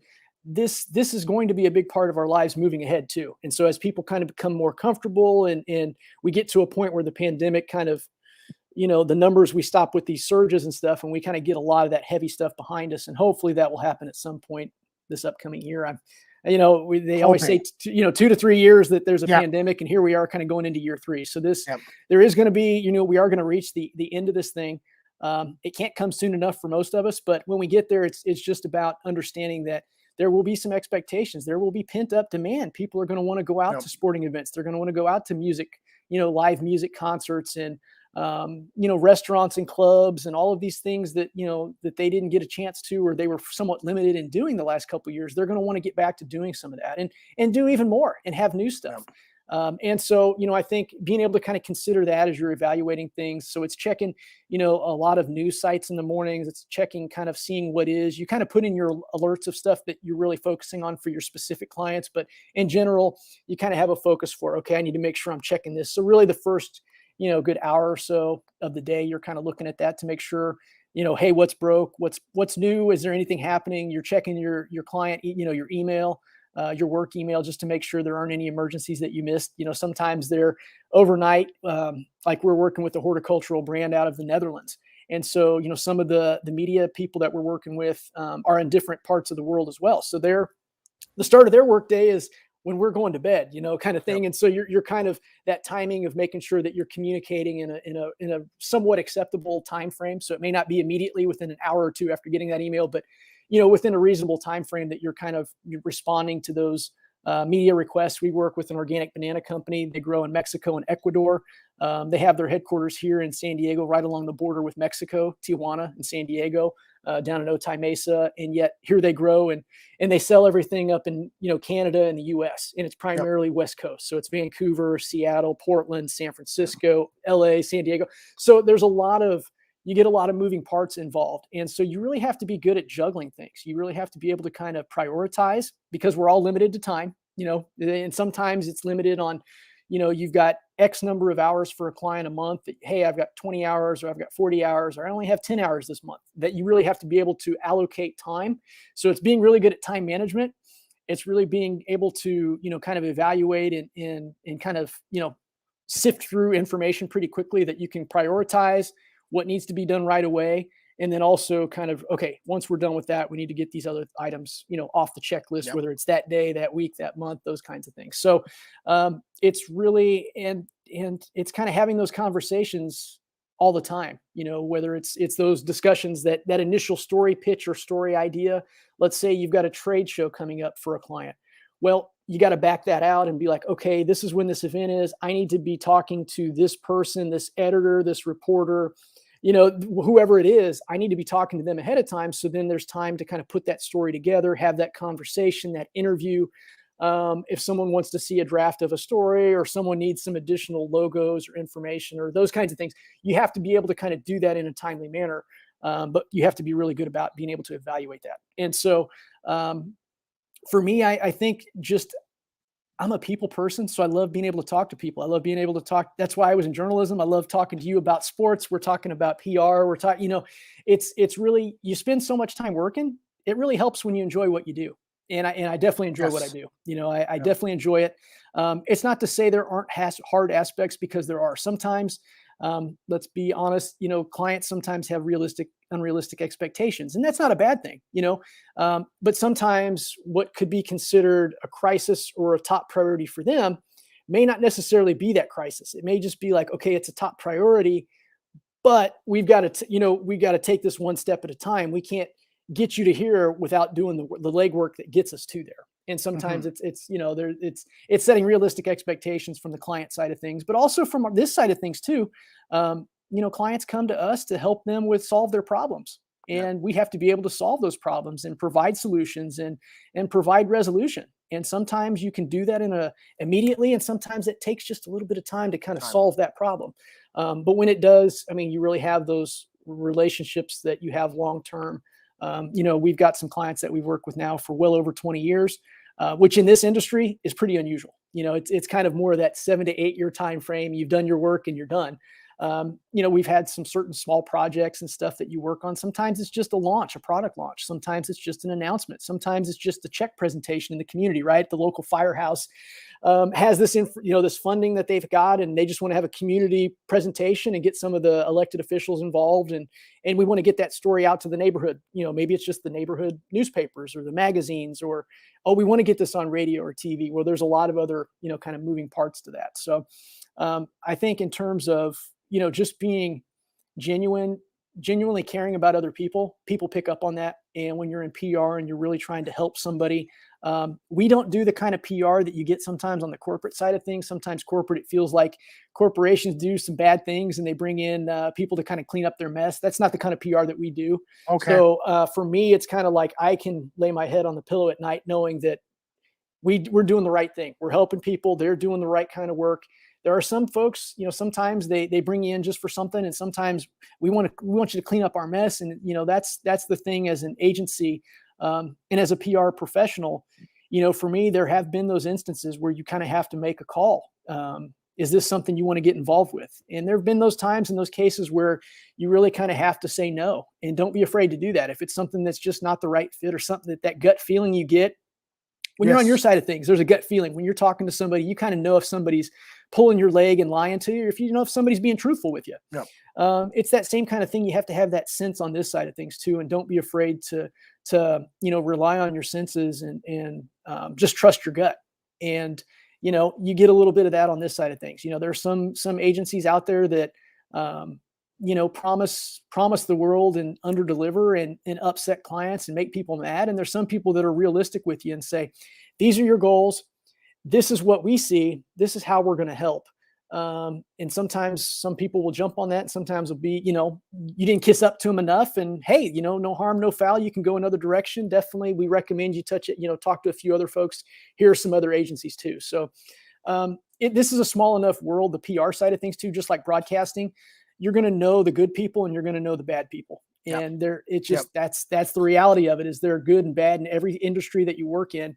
But the good people, you know, you enjoy working with them. You enjoy working with those good brands. Same thing in broadcasting. You know, you enjoy the people that, you know, really are honest with you, that level with you. It may not always be what you want to hear, but at the time it may be a little uncomfortable. But in the end, when you're able to kind of have some perspective, you know, get beyond whatever situation you're in and be able to really look back and say, hey, this is why we went this route. We had a ski resort client here in Southern California that, you know, a few years ago, the first year we worked with them, they climate change crushed them. They normally wouldn't close until the first weekend in April. And they closed the last weekend in February. It was record heat. The snow that we had in December and early January, we had a heat spell that hit the end of January and lasted the entire month of February. Wow. They just didn't have any snow. And even the machines that they make, they couldn't make enough of it because it was too warm to make the snow for the you know, the runs and stuff. And they had to close their doors, and they didn't really want to. And we really said, you know, this is one of the proudest moments I've had, is looking back, is that, you know, I really said we need to be open, honest, and transparent with the media. And the main focus for them was the LA media at that point. So we were trying to build this relationship with LA media. In LA, it's really tough because you're competing against Hollywood and entertainment and movies and music and all of the theme parks with Disney and you know, all these other things that are going on. And so you get that little window of time that you have their ear, and you're able to kind of connect with them and build that relationship in a short period of time. And if you do it right, it's going to pay off for you in years to come. And if you do it wrong, good luck ever getting any kind of, you know, media coverage in LA again. And that was really the point where we were at, was like, hey, we really need to be open and honest with these folks. We're going to put out the statement. We're going to say, this is what's happening. We're temporarily closing. We certainly hope that the weather changes. And if it does, we'll be right back up, and we'll let you guys know right away. But this is what we're dealing with. And there was some hesitancy about wanting to do that. They said, oh, we'll just close our doors and and nobody will know. Well, that's not how you have to do it. You have to be open and honest with people and say, this is what's going on. That's what we did. We had multiple, the day of we put out that announcement, we had multiple live shots where these stations from LA sent everybody up into the mountains and did live shots we had favorable stories that entire rest of the week. And it was because we took that approach, is that we were open and honest. And they, not only did they talk to the people at the ski resort, they were talking with the local restaurant owner. They were talking with, a mom and pop ski shop that had, all the ski supplies, the snowboards, the skis and all this.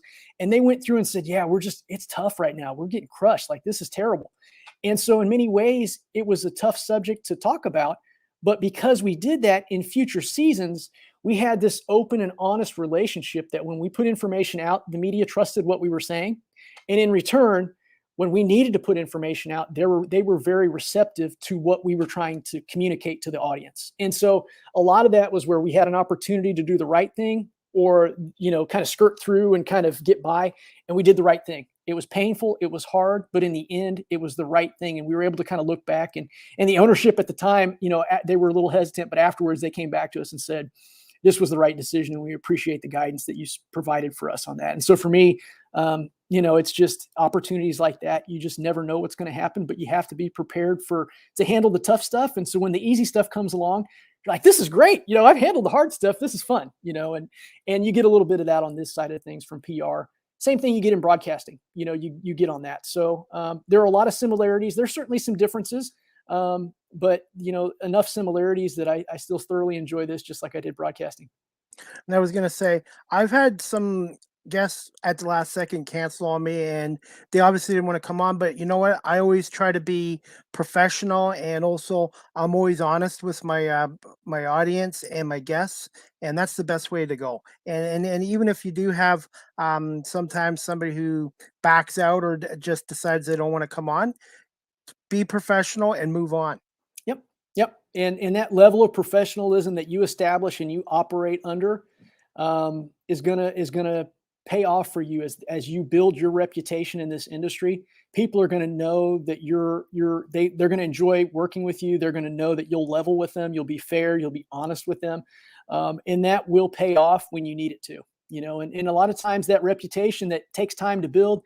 The flip side of that is you can crush a reputation pretty quickly too. And it's really hard to rebuild a reputation. It's much easier to maintain a distinguished position and how you carry yourself as a professional, because it's so hard to build something that's broken. Definitely. And this leads to my last question. Before we get to the last question, quick yes or no.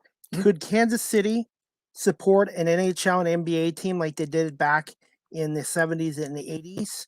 And also, will San Diego ever get an NFL team in the future? Ooh, all good questions. Let's go with the Kansas City. I think the Kansas City market is growing, but it's not growing as fast as some markets. I think they've certainly got a venue with the T-Mobile Center. Used to be Sprint Center, now T-Mobile, where they could certainly house an NBA or NHL team. I know at the time when it was put out there, they were floating the idea of relocating the Penguins from Pittsburgh to Kansas City. Obviously, that was more leverage in a negotiation for Pittsburgh, and they got a new arena. And obviously, the Penguins were never really going to leave Pittsburgh. But what it did was it kind of refocused Kansas City sports efforts, because you've got the Chiefs, you've got the Royals, you've got NASCAR with Kansas Speedway and you've got 2 races a year that come with the big Cup Series. You've got MLS soccer with Sporting Kansas City. You've got the KC Current, which is the new women's soccer league that they're building, the first women's, only women's specific soccer stadiums on the riverfront for them. So, I mean, in terms of sports franchises, I think you're pretty maxed out for like sponsorship dollars. I know Kansas City doesn't necessarily have some of the big, Fortune 500s like some of the other markets do. The St. Louis, Chicago, Minneapolis, they have a few more. Dallas, they have a few more of the big corporate dollars. I think from a fan standpoint, they would absolutely support an NBA or NHL team. I think there's always been a kind of a connection for NHL to have, some sort of rivalry with St. Louis, the Blues, be able to have some sort of rivalry with Chicago, the Blackhawks, be able to have a rivalry with Minnesota. And even at this point, knowing that Dallas has their NHL franchise, there could be an opportunity to have some good regional rivalries. I think the challenge with that is hockey from a youth sports side of things maybe isn't played as much as the soccer, isn't played as much as basketball and some of these other sports, baseball. So, from a youth league standpoint, there could be a great opportunity for NHL. I think for NBA, it would be great just because you've got the University of Kansas, Kansas Jayhawks, you've got Missouri, you've got Nebraska, you've got, Iowa State, you've got Oklahoma State. You've got all these schools that are kind of that middle of the country for college basketball is well known. And a lot of, especially KU tends to be, put a lot of their people, their players, student athletes and their players that get into the NBA.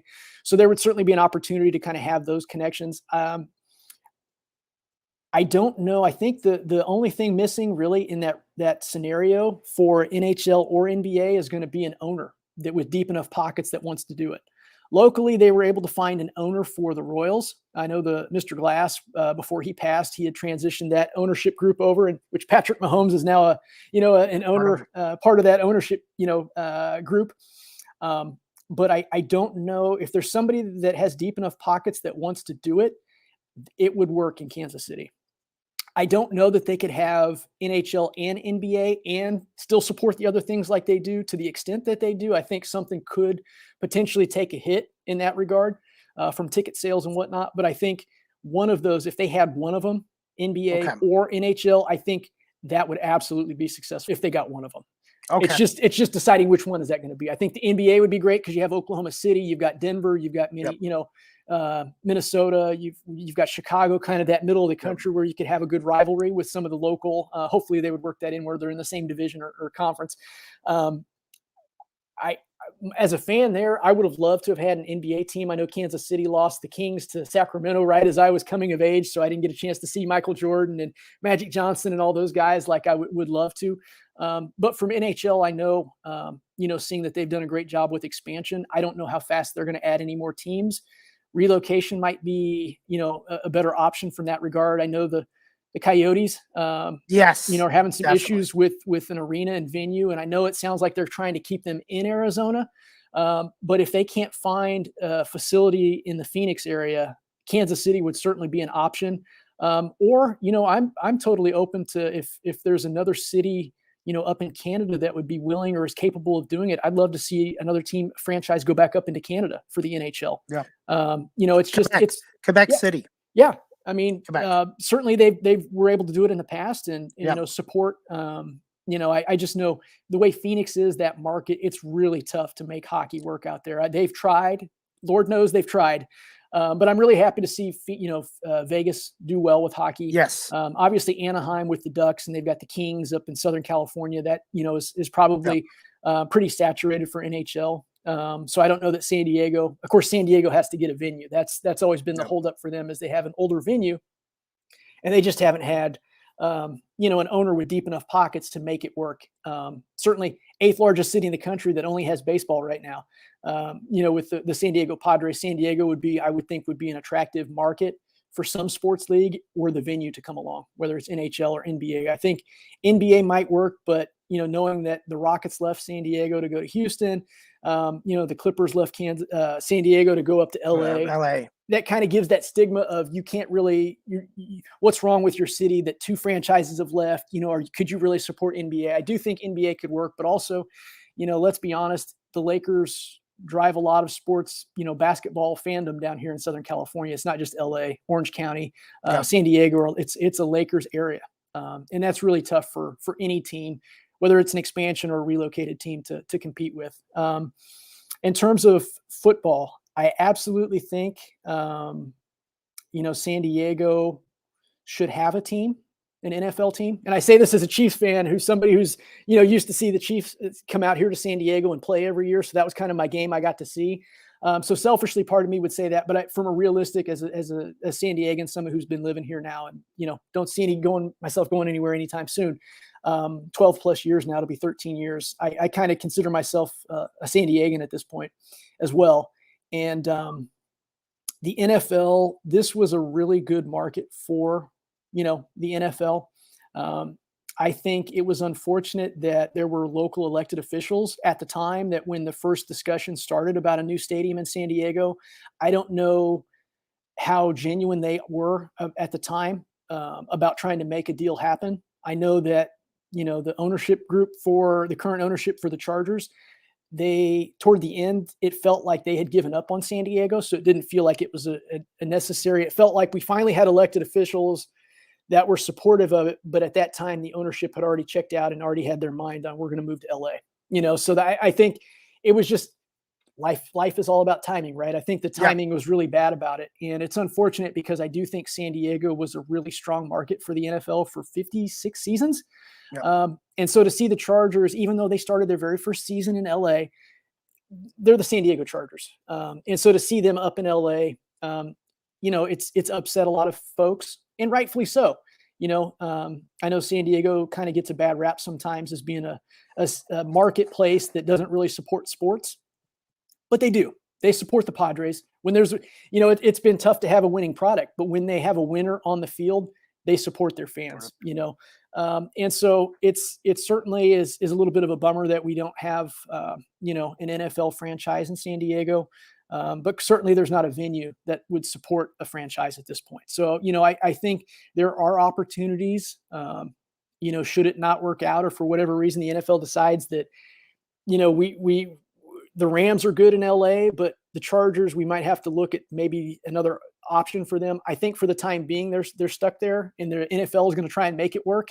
I think, if were there an opportunity, and that's why I hate to see the Bills leave Western New York. The Bills need to stay in Buffalo. Oh, yes, absolutely. I would hate to see that, because I think it's going to become musical franchises, musical chairs with franchises. I think you're going to see it with baseball a little bit. I sure hope the Oakland A's get their stadium situation figured out in Oakland. But it does look like Vegas is a very viable option for the A's should Oakland not come through with this final project that they've got on the waterfront there. It looks amazing. It looks like it's a long-term, opportunity for them to stay in Oakland. But also, Nashville is right there knocking on the door for a baseball team. I know that the Tampa Bay, the Rays down in St. Petersburg are having issues that they've even considered, kind of a split schedule with Montreal. Yes. Part of the season's in Montreal, part of the season's in Tampa. I think that would be the death knell for baseball in Tampa if they tried to do that. I think if you're going to move it to Montreal, move it full-time to Montreal and make a go of it. I know that there was, the ownership and why they left Montreal in the first place. I think I think there's better options now. But Tampa is, until they get a stadium situation settled in Tampa, I just honestly, there's some markets that are good sports markets, and Tampa's a good sports market for hockey. They've proven it. They're a decent sports market for football. But baseball, it's just not a baseball market. And that's okay. And I think the Phoenix is proving for hockey that it's not a hockey market, and that's okay too. Same thing with Atlanta when they had their hockey team. It just didn't work. Nope. And that was their second. And that was their second franchise. They had the Atlanta Flames, who moved to Calgary, and then the Thrashers moved to Winnipeg. Both franchises left Atlanta to go to Canada. Yeah, and so sometimes it just doesn't work out. That's a good market, I think. But I don't think that's the case for San Diego with football. I think San Diego was a good market. I think the tough part about San Diego is it's a high transplant market, as is Southern California. LA for the longest time, sure, they have the Rams back, and sure, they've got the Chargers now, but in many ways, they didn't have a team for 20 plus years, and that's generation of fans that don't have a connection to your local team. And when you've got San Diego, which is a high military, community, and so a lot of, members, when they join or they get stationed out here in Southern California, they already have their allegiance to their team wherever they grew up. And so in many ways, when the Patriots would come out, I know there was a big following of Patriot fans that would come to the game. Obviously, Kansas City travels pretty well to most of their, games, as do Pittsburgh fans and their, Green Bay fans. There's certain fans, market bases that travel anywhere. Denver seemed to have a lot of Bronco fans that made the trip out to San Diego anytime the Broncos would play the Chargers here. So I think it's a little bit of an unfair, mark that goes against San Diego. I think San Diego was a very good NFL city. I think in terms of hosting a Super Bowl, San Diego did an incredible job. I don't think there's a city on the planet that could do, a better job. Are there cities that could do equal jobs? Certainly. New Orleans, Miami, LA's with Inglewood, the new stadium this year in February is going to get an opportunity to do it. Vegas is now on the books now, for in 2 years to do the Super Bowl. So they're obviously going to get a chance to show what they can do. It's unfortunate that San Diego just won't be part of that rotation anytime soon. And, that could change again. Maybe the NFL has a change of heart. Maybe the ownership group of the Chargers changes. So the Spanos family sells. I don't know that that's going to happen. If that were to ever happen, I think that would be the only way that San Diego would really openly embrace the Chargers coming back, because there was just a bad taste left in a lot of people's mouths, the way the Chargers left San Diego, and in that, we're going to leave. And then they're like, oh no, we're going to give you one more season. And then it was kind of this half-hearted election that came about. And in the measure in San Diego County, there were certain parts of the county that supported it, but the city of San Diego, where a lot of the financial burden was going to be, saddled on those taxpayers, that they just said, nah, we're done with dealing with you as an owner. And so they said no, and it failed, and so I think it's truly unfortunate. But it happens. There are some cities that do really good at sports, and some that, it's just, it's a struggle to make it work, and it's okay. There's some cities, San Antonio, Oklahoma City, that you just have one major sports franchise, Yep. and that's okay. Yep. I know as a sports fan, you always want to have, whatever in your city. But sometimes the economics of sports, it's more costly to be part of that sports club, whether you're an owner or a city that hosts a team, has a team to call your own. It makes it a challenge. I certainly think, there's enough entertainment options in Southern California that will be okay. The Charger fans that still want to be Charger fans will go up there, but they're, believe it or not, they're actually in the groups and circles where I'm kind of out there, and you kind of always have your ear to the ground and hearing what's going on. And there have been some fans that have made the jump to other teams. There have been fans that have made the jump to the Raiders. There are Raider fans now that live in San Diego. There are Bronco fans now that live in San Diego that used to be Charger fans, and there are some Chiefs fans now that used to be Charger fans that are just kind of like, okay, we're done. And there will always be that loyal base of Charger fans, but it's unfortunate because it certainly feels like they abandoned their home and their home fans, and that as a sports team and as a sports city doesn't feel good when you're going through it. I know St. Louis has gone through it with the Rams. They lost the Cardinals to Arizona, and they lost the Rams again. But they've been on both sides of that, right? If you're an LA fan and you're a Rams fan, when they won their Super Bowl in St. Louis, that's my team. You took my team, and so now they've got them back, and so I get it. But that is what sports are, and we'd all love to have deep pockets and own our own franchise so we could say what we do if we own a team. But as a fan, we got to speak with our pocketbooks too from time to time. And if there are things that we like and we see what they're doing, we'll buy their jerseys, we'll buy their tickets, we'll attend the games, we'll buy the merchandise and the food and beverage and all that stuff. And if it's something that we're not doing, we can also pay, vote with our pocketbook, and that we don't choose to spend our money on that too. Yep, definitely. And I was going to say, Patrick, thanks for explaining that. That's great. And I was going to say, do you have any advice for not just myself, but others that are watching this podcast tonight or later on, looking to pursue a career in broadcasting, TV, radio, or even possibly into public relations? And where can my audience find you on social media? Sure. Well, I've always been, I always struggled a little bit for me to make that switch from journalism and broadcasting over to PR. So I've always been kind of one of those people that, if I can help in any way, I'm happy to do it, So for me, it's, with Twitter, you've got the handle at Patrick J. Pierce, also on Instagram and also on LinkedIn. So I'm happy to kind of, connect or help or put, you in touch with somebody else. Certainly if you're looking to, go to one of those, journalism schools, happy to kind of, provide a list of some of those that are really like, hey, these are some recommended or highly respected, programs that you should reach out to. And from a PR side of things, again, just kind of, happy to help. I've even had some former, my own classmates and stuff that have made the jump or made the transition from journalism school. They've been in TV for a decade or so, and they're just like, I'm burnt out. This is every day in a newsroom. I still like being around it. I love it, but is there something where you can kind of be around it, but have a little more reliable schedule? And not be working overnights in the newsroom or doing these, early morning wake up calls, 2 a.m., having to be at a newsroom for a 4 a.m. or 5 a.m. live shot kind of thing. Happy to make, any introductions or connections that I can. I'm very much a believer in, helping others or paying it forward or introducing people to other people.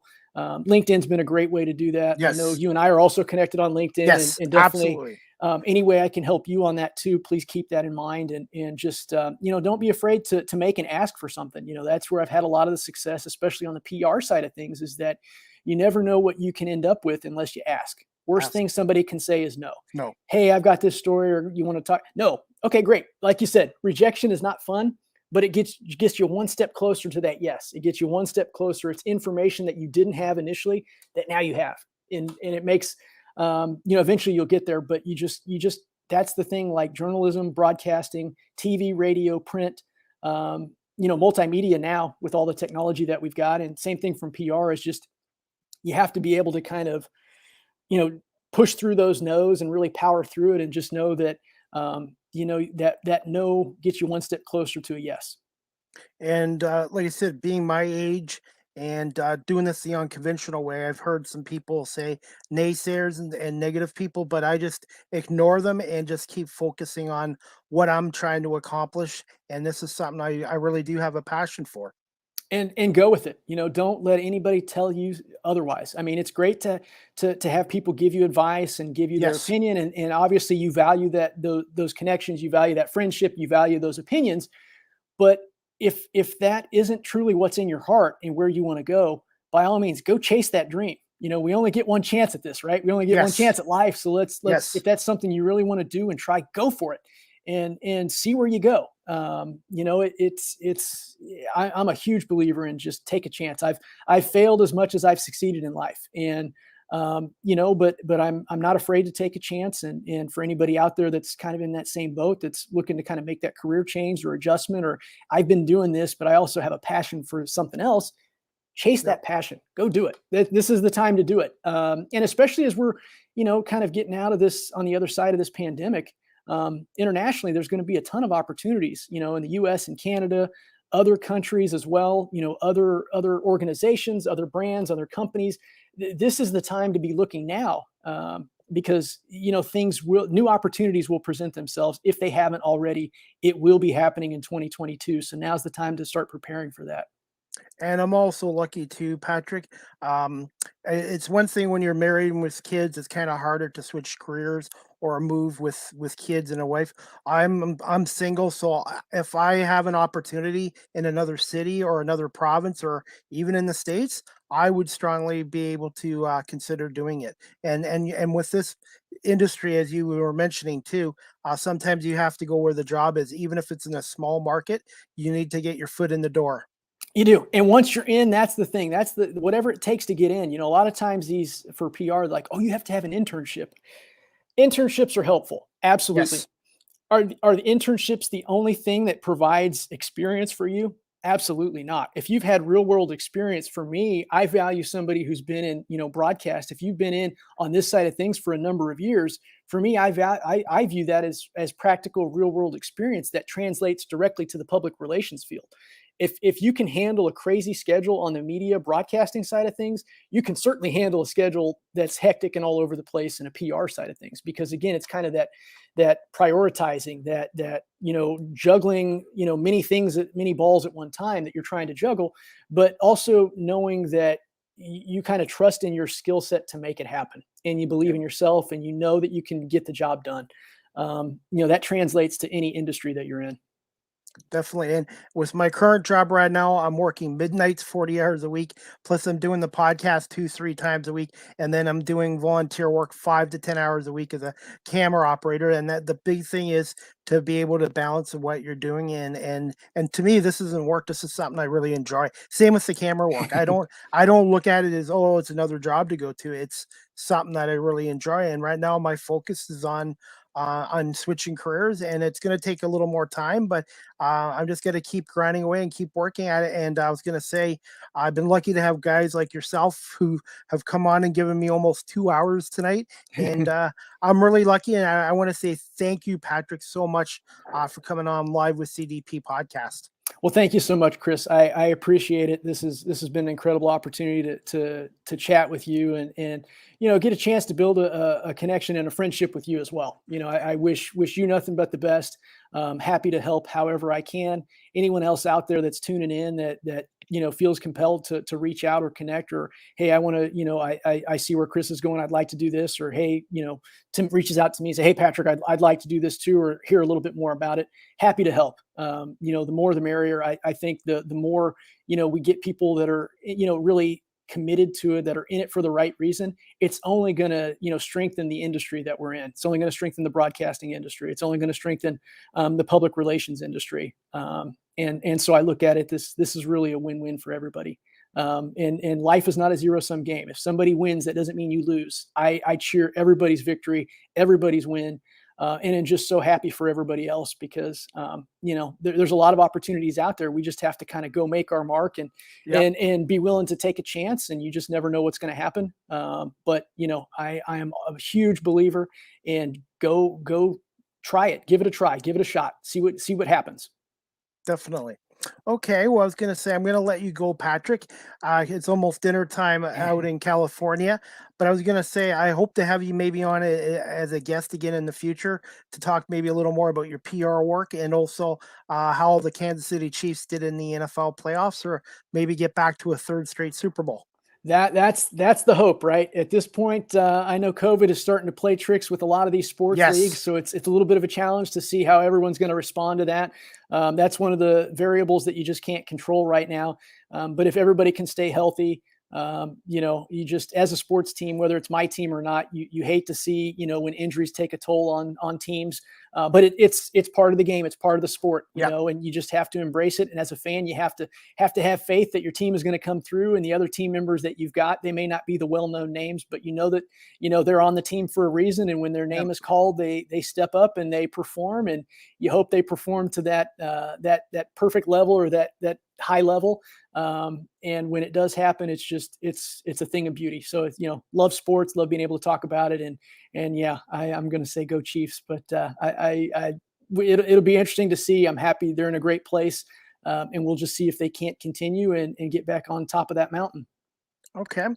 Well, anyways, I'm going to let you go, Patrick. But again, thank you for coming on Live with CDP podcast.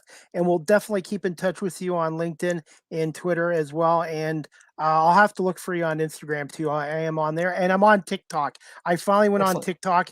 I always thought I was too old for it, but you know what? It's a great site to do promos and market my podcast on TikTok as well. And if you want to check me out there, I'm at Live with CDP on TikTok. Awesome. Okay. Chris, thank you so much. I appreciate it, man. Thanks, Patrick. Have a good night. You too. Take care. You too. Right. Bye-bye. Bye. Anyways, guys, I hope you enjoyed my podcast tonight with Patrick Pierce. He's the public relations manager for Oster and Associates in San Diego, California, a PR firm.